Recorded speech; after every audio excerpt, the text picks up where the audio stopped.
Thank you, Sarah.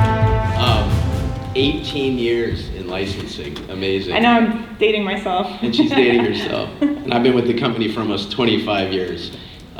We've got a lot of stability at C2, and it's great to have that level of experience. So thank you to our panelists today. Panels are one of my favorite parts of our meetings, as you probably know. Let's meet the panelists. We have Kyle, Allison, Todd, and Clark.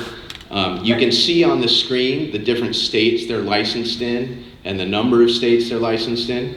Clark is currently leading the race, but Todd is well, he's close behind. I got a little work to do. He got a little work to do. So thank you all for doing this today. The first thing I just want to start off with is a question, and maybe we'll start with Clark and then move down, is what first prompted you to look at getting licensed in other states? For me, can you hear me? Yeah. Okay. For me, it was watching some of my database move out of the state and asking me the question, hey, are you licensed in Idaho? Or are you licensed in Arizona? And so after spending a few years of saying, no, I can't, and then referring them out to somebody else and no return on investment, and watching my database kind of shrink a little bit, I thought, well, maybe there's an opportunity here for me to look into. So that's kind of where it started for me. It's pretty much the same for me. I had a lot of clients that were either buying investment property in the Phoenix market or were moving. And so I think the first out-of-state license I obtained was originally Arizona, and it was for that reason.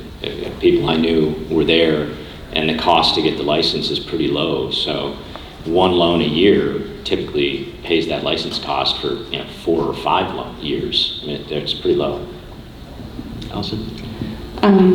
I think for me, it was similar for these other people. We just had so many clients that were exiting the state, or especially for some of our VA clients, we have bases, and typically those bases will then transfer to 2 additional states, one being North Carolina, so I'm excited to see that we're now there, and Florida. So I could capture those clients as they were exiting in that strategy for sure. And I think the same thing, it's definitely worthwhile to do it if you get a couple deals in each of those states. If not, if it's just like a one-off thing, I certainly give those to other LOs that are already licensed in those states, but I think it can be very fruitful. I mean, just in a couple states alone, I think it's easy to increase your income by 6 figures. For me, I consider myself a total West Coast boy, so I grew up in Oregon and have roots there in Washington and going to college there. Obviously here in California, and when I heard it was so easy to do it, I just was like, hey, I could hit up a couple people that I knew from where I'm from, so that was my story. Got it. Great. And then what type of marketing, if any, are you doing in those states, or is it just all referral business? Are you mentoring anyone in those states, things like that? Right now, I'm mentoring 12 throughout the country for C2. That's where some of it kind of helps also to be able to help different people in different states that I'm already in. But as far as marketing goes, it's just a word of mouth and on deals. So if I get a deal in Idaho, I'm going to be talking to the listing agent, I'm going to be talking to all the other people. And what I find is that some states, LOs aren't necessarily as aggressive as we might be in California or in Arizona or whatnot. So sometimes there's opportunities just by the service level that we're giving people that they say, okay, yeah, hey, I want to work with you on more things. So that's kind of how things started to snowball for me. For me, the biggest piece of marketing that we do, my wife puts together a monthly newsletter. So it's completely custom. It's kind of what's going on in our life.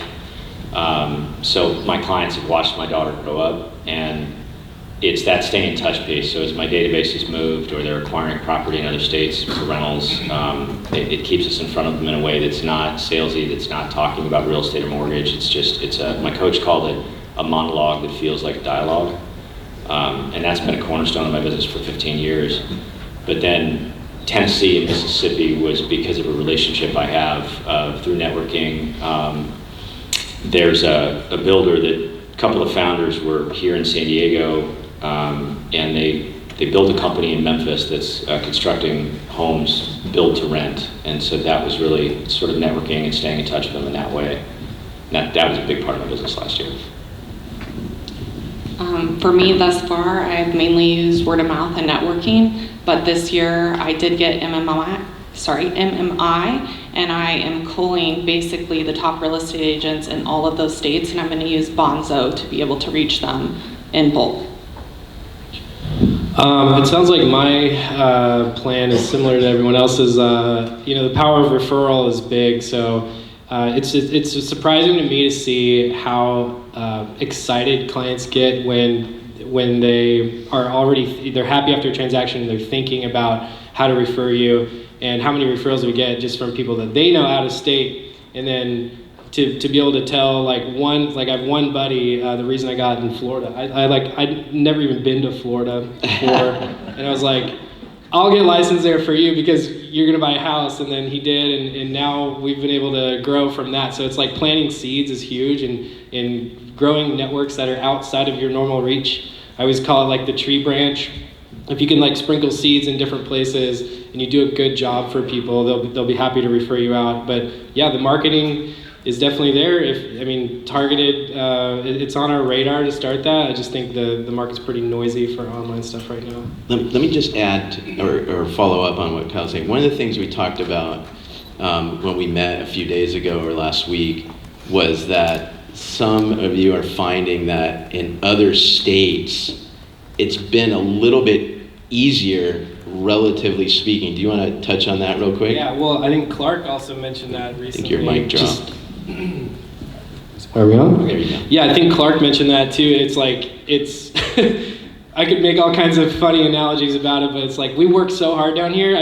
You guys know what I'm talking about. We're in Southern California, and you have to give yourself a little credit because we grind really hard. We have all the best rates we can get. We work hard for our clients to get that business, and then we have to do a good job and execute. And when you start doing that in other markets, people are just like I don't know if you've ever seen The Little Mermaid when his jaw just goes and it's just sorry, I have 2 kids, so I'm watching a lot of The Little Mermaid here.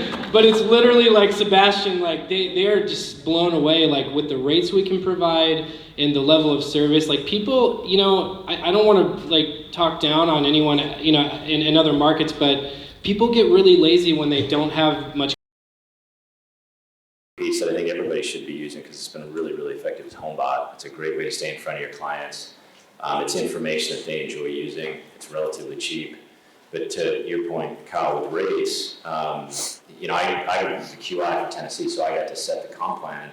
Most of the loan officer comp plans in Mississippi and Tennessee are 2.5%, so I set us at 2. We're really competitive as a result of that. And I found that to be true with most of the states we're in, is the bankers are really trying to ring the bell on every deal, and they're just not competitive. Yeah. Clark or Allison, you want to jump in on that? I think that that's definitely true. I've made a big headway, I think, in Florida alone. It's a little bit more vacation time there, so people, especially even title, is not as diligent, not as fast to act, and so I'm very good at each transaction. If I'm brought in with the buyer, then I'm going to make sure that I'm interviewing for that job for the seller's agent and the buyer's agent. I'm very serious about that because I have their undivided attention. It's the easiest way for me to gain 2 real estate agents right away in that state because I know I'm going to give them the level of service that C2 gives everyone, and we just really don't find that in every state. So a lot of times I'll come back with 1 or 2 agents just in one deal, and that's the easiest way to get new business. It's so much harder to cold call. It's basically, I'm not going to tell you, I'm going to show you what I can do, and I'll do this on every single deal for you. And because other people are not doing that, it's a no-brainer. And then they go into their office and they refer me to all of the real estate agents that work there. You hit the nail on the head. That's exactly what I was going to say, because when you have this captive audience during this escrow period where they have to pick up the phone, they're excited to hear from you because their paycheck is decided by what you're doing. So it's a perfect golden opportunity to speak to the listing agent, to the sales agent, and they're going to be open to what you have to say. And when you set expectations right up front, hey, here's what I'm going to do, boom, boom, boom, boom, boom, and you follow through with each one of those things, that's not common. And so just some things like that. I gave an example of the story earlier today where I had a listing agent that was in Idaho that I'd kind of given that spiel to. didn't really think anything of it, had forgotten about it. 3 months later, one of her clients sold their Idaho home and moved to Texas, and he's a veteran. And so she said, oh, you gotta use Clark, this guy's great, blah, blah, blah. I didn't even know who she was. I had to look it up on my database. And that led to like a $12,000 commission in Texas. So you just sometimes just asking for the business and talking to everybody involved in the transaction can be lucrative. Great. So one question I asked earlier was, are you marketing in those other states? But the question I didn't ask is, are you marketing to your clients in your home state, advertising that you're licensed in these other states? Absolutely. I always, whenever I'm talking to my database, I always mention that, hey, now I'm in X number of states. Thanks to Sarah, by the way. Thank you, Sarah. You're welcome. And there are pluses and minuses, and I'm sure that's probably going to come up at some point, but you brought it up earlier, is that there are some states that if you're just having a one-off and it's an expensive state, well, you might not want to get licensed there. You might want to just hand it off or whatnot. But if it's something where you see potential, or it's an inexpensive state, and you've got a potential deal right around the corner, well, it might be worth getting into it, because some of these states you can get rather quickly. So. And on top of that, renewals every year, yes, it's fees to renew every year, but you also have the option, if you're like, I got nothing, I'm not going to renew that state, it's still an option then, so you don't necessarily have to continue the cost after that year when you took advantage of the opportunity, but you also have the option to continue it and not have to worry and just have that available as a state. So the annual renewal, while it is annual fees, it also gives you opportunity to kind of judge and see, like, do I have more opportunities, should I keep it going? Or at that time you can do not renew. I think for some of us that also have teams or you have friends, I would suggest that you guys get licensed in different states. Because that's a trusted person that you can also send leads to if they're licensed in Florida, but I'm licensed in Texas, and they'll return the favor. So we're definitely stronger by working together versus going to brokers are better and being like, hey, who's licensed in this state? And you may never get that deal returned. So I think kind of diversifying is a huge advantage to us working together. Great. You want to jump in on that? Yeah, actually, that reminded me. I was able to, actually, thanks to Brian, put in touch with another loan officer here at C2 that I really needed to get a deal done in Lake Tahoe area. And of course, if you know about Tahoe, Reno, it's like on the border. Well, my good friends and clients were like, okay, here it is, and it's like, that doesn't have a CA behind it. So, and that has been, like, we have a lot of really good originators here. So just make sure you meet each other, of course, like I have here. It's been great. And they will help you. Like, we will help you. We will return the favor. And it's about building those relationships, like becoming more of a team. We're doing a deal right now in California that was referred to me because of that relationship. So you build trust with your colleagues, and that's also huge too. Got it. What would you say are some of your better states? And we can start with Kyle and then go back. Actually, I think Washington for me. It's either Washington or Oregon. And it's again, it's probably because of the aforementioned competition. You pick up one good referral partner in whatever state it may be. For me, it happens to be Washington. For me, it's definitely going to be Washington, Florida, and Texas. And Sarah will tell you there are some states easier to get licensed in, and Florida and Texas are two of those, although Texas is not fast, but they're easy. The first two states being that I have a builder account, it's Tennessee and Mississippi, but there are other states where Marines I served with live, large communities, bases that they were a part of. So Texas, Washington, Florida are probably the next three with people in Arizona, because I have relationships there. I have a database of Marines that I served with. I would say Texas, Idaho, and Florida are kind of the top three that keep me busy quite a bit. Got it. Sarah, what states are you seeing most requested right now, say in the last 3 months? I would say Arizona, Texas, I see quite a bit. Sometimes Oregon, Washington. Washington, actually, in the last, over the course of the pandemic, we had quite a few ads. Yeah. So I would say Texas, Florida, and Arizona are probably the biggest. And what states from a regulatory standpoint are maybe the most difficult? Not just getting licensed, Right. but in terms of audits, advertising, things Right. like that. Well, we do have a couple of states when it comes to your advertising that get really picky. So Washington and Texas have some things that we have to, our advertising team has it all down and they will send you all that information. So just a couple things that you need to tweak. As far as pursuing the state licenses, some that are, Idaho takes a very long time to process anything. Nevada, yeah, they take a very long time and they're very, strict. Very, Plan ahead. Yes, Yeah. plan ahead. Yeah, there are some that are going to take longer. We have states, especially some of the new states that we added, that we've seen approvals of a new license request in less than a week, and that's amazing. And then there are other states that you're looking at like 4 to 6 weeks, sometimes a couple of months. Which states are the quickest? Oh, I'm sorry. That's Was okay. that a bad question? We actually do track it and we have a Oh. report. Arizona's been really fast lately. Okay. Some of our new states, I think Nebraska was pretty quick, Arkansas is pretty quick. Oklahoma, Yeah. couple hours. Couple hours? Oklahoma, they're just waiting for the. I put it in the night before, 2 hours after they opened. They approved me, which We actually haven't Texas. had that many go for Oklahoma yet, so it's a good opportunity. Got it. Just sort of a side note question. I was talking to a C2 originator, and their client's son was going to college outside of their home state. And so they got licensed in the state, bought a home Oh, good idea. near the campus.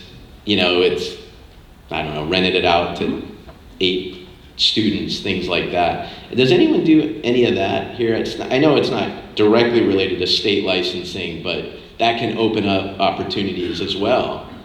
I think for me, I traveled the United States with my daughter showing, and so a lot of that community is transitory. We're just getting ready to head to Scottsdale after this, and people come from Oklahoma, Texas. A lot of the states that I got licensed in are states that those people are traveling from, or states that I'm going to be in, and I make sure that I tell everybody I know in each of those states that I travel to what I do just to build that network bigger and bigger. And how much of your traveling and showing horses with your daughter helps your business, do you think? 100%, because I'm into horses. I originally started selling equestrian goods for a living, so that's the network that I'm comfortable with, and I always think people should market to that network. So my top real estate agents, they have horses. My credit repair lady, she has a horse. Everybody in my network is involved in that, and when you stay with your tribe, they typically stay with you as well. So sometimes it can be hard to break into that, but once you do, you're going to be their go-to person. I'm kind of going the reverse. I've been sitting down with clients that own rental property here in San Diego and explaining the rent to price ratio. When you look at the rent as a percentage of the current property value, it's about 40 basis points. But you can go to markets like Memphis and you'll get 75, 80 basis points, or Michigan where you'll get 110, maybe 120. And so like we've got a listing that we've already signed a contract, it'll go live April 1st. They're doing some renovation on the house, but market rent's $3,200 on that house. We'll sell it for $825. That'll buy her 6 or 7 properties in Michigan. They'll have $4,000 to $5,000 additional income every month just from doing that move, from repositioning their assets. Analogy I heard is it's like California currency versus Michigan currency. The California dollar is really strong, so thank you, Dan Williams, for that analogy. But we're all real estate agents, so keep that in mind. I'll say something on that. We're talking about like reasons to get into investment properties and all that, especially out of state. So fun little story. I have a client who I've helped this random realtor. I don't even know how we got in touch in the Bay Area, and I got one of those alerts that their credit was pulled, and so naturally I hit them up and things went well, and they were like, "Oh, hey, yeah, we are. We're getting pre-approved." It's like, well, what's up, dude? Why didn't my phone ring? But it was so like innocent. Like he was like, "Oh yeah, we're looking in Arizona, Texas, and Florida. So we were just gonna get and I was like, that's fine. We can do that. It Arizona, of course, we got to work with a team member for me personally, but I'm licensed in Texas and Florida. So we had 3 pre-approval letters for him, all ready to go. I said, whatever you do, make sure you introduce, here's what to do. People like to know how to do it because it's kind of a big endeavor. A lot of people are looking at just for those good deals, like those high cap rates, those places where you can, make a good investment. So we were able to help him. He's in contract right now in Florida. So Nice. yeah. What about talking to current clients who may be retiring and looking outside? Do you see any of that at all in order to help them? Not very many of my clients are Not very well. Millennial, or what are you? I do, and I think to kind of make a plug for Reverse for tomorrow, there's a lot of opportunity where you can actually pull some money out, because the traditional is that you sell your house, you cash it out, and then you live, downsize, and that's it. And off in the sunset. But sometimes you can take that and take half of the proceeds and put 50% down on a property you're going to buy with your reverse mortgage, and the other half buy other property with income producing. So you can actually add to it, because Social Security is not going to hold on forever. So it's just kind of expanding and giving more ideas of how to kind of be more of a financial advisor as well. Got it. What advice would you give to somebody in the audience who just has one state and they're looking, I want to get a few states, maybe something you've learned along the way that you can share? I think after you get licensed in a state, definitely hit someone up at C2 that is licensed there, because every state is completely different. So, for example, in Florida, there's intangible taxes at closing, there's stamp taxes, and they could be very expensive, like $8,000. You don't want to get a tolerance cure for that for sure. For VA loans, there are certain places like Colorado that we don't have to get a pest inspection because we're too dry, but if you go to Washington or you go to Florida, you're going to have to do that. So I think getting an example fees worksheet from us for a refi and for a purchase, and we've talked about pulling together and maybe making a cheat sheet for that, but I think that for me was the biggest thing, or learning curve, that I had to overcome. And if you're starting with nothing, definitely makes it a lot harder. So definitely hit someone up, because I think that's just the easiest way that you can be right on point, so it's not costing you any money in that learning curve. In Arizona, there's a specific form within our state. It's a pre-approval form that has to be on all offers. So in California, you could kind of have your own template and you could send it out, but this is actually a state authorized form that you have to use the state form. So if you need help with that, give me a holler, I can help you with that. But Texas has one as well. Texas, I was about to say, Texas has their own form requirement as well. Right, and sorry, Kyle, go ahead. Oh, no, the question was what advice do we have? I would say like they said, talk to someone else, talk to one of us if whoever's willing to, I think all of us are happy to do that. That's what I did. I got in my first state and I was like, how do I do this? It's like unfortunately the training, the required hours you take, they do not prepare you for what actually goes down in different states, and there are some stark differences that you were like, what? So don't set yourself up for disaster. I would agree, but also I would say, once you're there, once you've got your license, I think one thing that I'm realizing that I just kind of naturally threw into my dialogue with people is when you're, because hopefully everyone's asking for referrals and just looking your clients in the eye at the end and saying, did you have a good experience? Mention it. Always be closing on that, because you never know. One out of probably every 5 times I mention, by the way, if do you have family in other states? Because if they're excited, they're going to do it. So you'd be surprised what kind of referrals you'll get right off the bat. That's the number one easiest way to do it, is just to mention it, So I would say that's my advice. The only other thing to add is, property taxes, when they're due, how they're calculated, do they reassess the property when you buy, that sort of thing. It's that nitty-gritty detail that your fee sheet can be wrong. As well as, I found this odd personally when I first went into Mississippi, which each side gets their own title company. That was a little weird to me, but you just got to know there's little details in each state.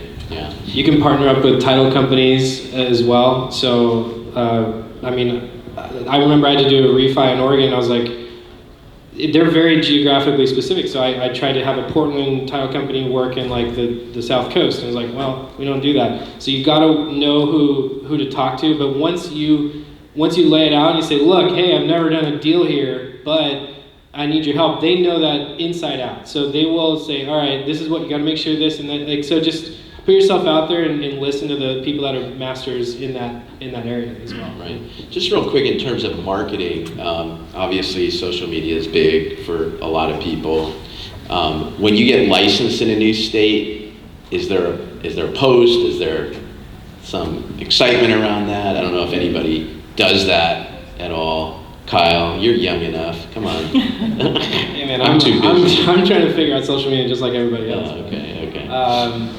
I mean, theoretically you should. Okay. I can't say I did a great job of that. But. I mean, like Todd, you were mentioning the newsletter. I mean, I'm sure there's probably like, hey, by the way, I'm now licensed in these states or something like that. Well, we're just starting to do some stuff. So Got I it. had a graphic designer do a map like C2 had with my states. We posted that on Facebook a week or two ago.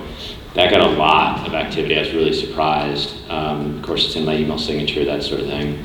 And it just occurred to me there's another marketing thing that I'm doing on LinkedIn. I work well with financial advisors, and about 2 weeks ago, I wrote an intro email to Connect, and I'm using Sales Navigator, which is like a $50, $60 a month add-on to LinkedIn, but it really, really allows you to search. It's like a CRM for LinkedIn. It's really robust. And off of that, I've sent out 59 connection requests. I've had 6 so far. One of them already asked about a loan in an email to me, and we have a mailed package that I went back to financial advisors who have given me referrals and asked for a letter of recommendation. One of them is with Ameriprise, I'm targeting Ameriprise in Colorado. And so we mail this cover letter out with a couple of those letters of recommendation, a reverse 2-page article from, I'm forgetting his name, one of the American college guys, Jamie, whatever his name is. But so a couple of articles, and then next week I'll be following up on those 5 packets that we mailed this week to have that initial discussion about management of the liability side of the balance sheet, and this third thing that is both an asset and a liability, and that's the real estate. And that's what I do. That financial advisors, when their client has a tax problem, they send them to a CPA. When they've got an estate problem, they send them to an estate planning attorney. So why wouldn't you send them to a liability expert when they have issues on the liability side of their balance sheet? Good point. I think for me, I can't plug enough for MMI.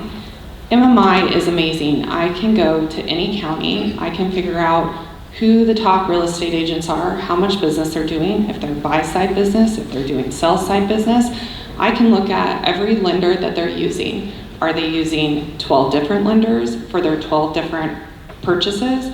Or are they using the same lender? So I can tell whether they have a relationship yet or not already established, and I can go in and hone in on those opportunities of people that are doing the buy sides that I want, that don't have relationships set up already and are just using a shotgun approach, or whoever their borrower is actually bringing in. And I think that that is a huge way to cultivate business. And if you look back on the video feed from Naples Hall of Fame, there's someone on the panel with me, another woman, that kills it at this. And she is literally one of the top women originators in the US. Yeah. MMI really is a strong tool. But yes, your question about social media, I kind of have I don't want to say a template, but every time I'm at a new state, I throw that out on Facebook and all the different, resources, and it does bring conversation to the table from anybody that I'm connected with. So I, not just posting it on the business page, because sometimes there's not as much traffic or personal traffic. Sometimes I do it on both the Facebook regular page and the business page. Great. Any closing comments before we end? I have to say this, like Sarah, just huge shout out to her, because lest we forget, yeah. I would be interested to see the numbers with what kind of value she's brought this company, just because of how easy they make it. And I swear she didn't pay me to say this. But as soon as I got on, I think it was a few months, and I was already like, hey, I'd like to get into Oregon or Washington. And it was literally within an hour, I had a detailed, here's what to look out for, here's the step-by-step, and I would just save the email. And it was just, you don't really have to do anything. Like you literally just get an email, and like with anything, if they make it so easy, that's probably by and large why all of us are licensed in all these states, is because they make it such an easy. So just go for it, that's what I would say. Agreed. Thank you, Sarah. Thanks, Sarah. Sarah is quite amazing. One of the things that she does too is if another person that we're maybe mentoring that wants to go in a certain state, like Louisiana, we had somebody that was looking at that, she'll be able to tell you, okay, well, we won't be able to do this for Louisiana because it's a W-2 state. And if this person I'm mentoring took on that license, everything that they were getting would have to be W-2'd at that point. So it's just the knowledge that you have is just amazing. So it's very useful. So. Yeah, and you touch on a good point there that the 1099 W-2, I'm not going to get too in depth, but some states are W-2, some states are 1099. Talk to Sarah afterwards, send Sarah an email. Your email is going to be full in about 5 minutes. So, thank you, panel. Thank you, Sarah. This was wonderful. I hope everybody enjoyed it. I'm going to pass the mic on to Jay for our next segment. Thank you, guys.